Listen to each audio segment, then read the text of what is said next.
Hi everyone, welcome to Physicraft EDU.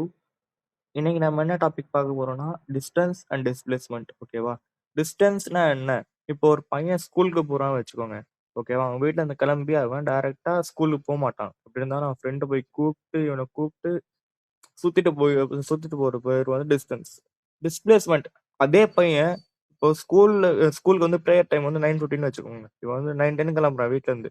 இவன் டேரக்டா அவன் ஸ்கூல் போவான். அதுவே டிஸ்பிளேஸ்மெண்ட். அதே பையன் அவனுக்கு போர் அடிக்குது அப்படின்னு சொல்லிட்டு ஒரு பாயிண்ட்ல நின்னுட்டு அங்க வந்து நடக்க ஆரம்பிக்கிறான். ஓகேவா? ஒரு சர்க்குலர் பார்த்து நடக்க ஆரம்பிக்கிறான்.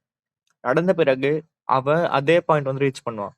ஸோ அவன் ஸ்டார்ட் பாயிண்ட்டும் சேம், எண்ட் பாயிண்ட்டும் சேம் அப்படின்னு இருக்கும்போது அவன் ஒரு டிஸ்டன்ஸ் கவர் பண்ணியிருக்கான். அந்த டிஸ்பிளேஸ்மெண்ட் வந்து அங்க 0வா இருக்கும். இதுதான் டிஸ்டன்ஸ்க்கும் டிஸ்பிளேஸ்மெண்ட்க்கும் உள்ள வித்தியாசம். உங்களுக்கு இந்த கண்டென்ட் முடிஞ்சிருக்கும்னு நினைக்கிறேன். பிடிச்சிருந்தா நம்ம ஃபிசிக்ராஃப்ட் வீடியோ சப்போர்ட் பண்ணுங்க. தேங்க்யூ.